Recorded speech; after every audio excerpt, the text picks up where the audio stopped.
Hi everyone, my name is Kyara Robinson. I'm a second-year geography major, and my project is on reimagining brownfields in South Los Angeles. So the goal of reimagining brownfields is to reckon important understandings of history, urban planning, geography, and government affairs with the contemporary knowledge of South Los Angeles demographics, resources, and the capability of the brownfields to serve their surrounding communities.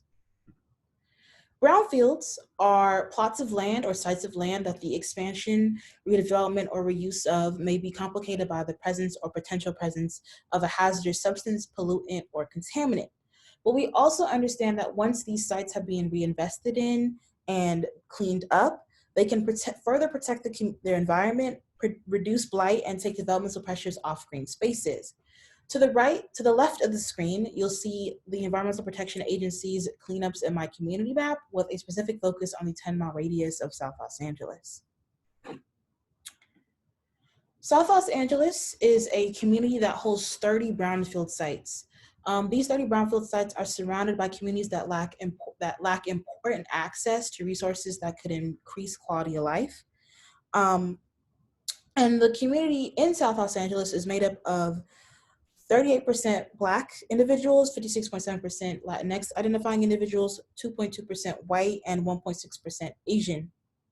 And the important resources that could improve quality of life here could be hospitals, parks, childcare services, or grocery stores.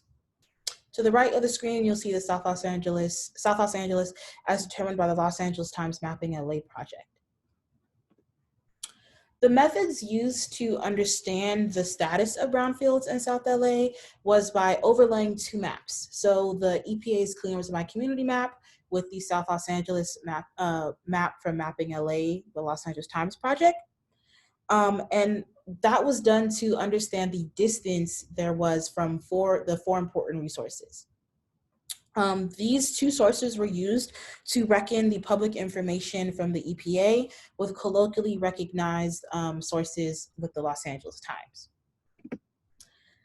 Findings were that there's 30 brownfield sites in South LA. In comparison, the west side of Los Angeles, a plot or a spot of land that's just as big, only has 3. So South Los Angeles has 3 times as much brownfield sites as the west side. And also 3 specific sites in South LA lack proper access to one of the 4 important resources. These are the 3 sites. The first one being the Lancer site on 41st and Alameda. There is no park or public green space within a 5-mile radius of the site. And so the recommendation to be placed here would be a park or green space. A site on South Central Avenue does not have a grocery store within its 5-mile radius. And by placing a grocery store there, you could improve quality of health. You could increase health. You could increase activity in the neighborhood. So putting a grocery store would ultimately improve the neighborhood and quality of life there. And the last site on West Martin Luther King Jr. Boulevard also doesn't have a grocery store within a 5-mile radius. And so by placing a grocery store there, again, you would increase quality of life by improving health outcomes. On that note, I'd like to express gratitude to Professor Juan Herrera from the Department of Geography for serving as my faculty mentor for this project. I'd also like to thank all those involved with UCLA's Academic Advancement Program and Research Rookies. This includes, but is not limited to, Jasmine Quirno, Abir Hussein, and Professor Sam Wan. And I'd also like to thank all those who consider South Los Angeles home. You all have been my village that has gotten me to UCLA and will continue to get me through. Thank you so much.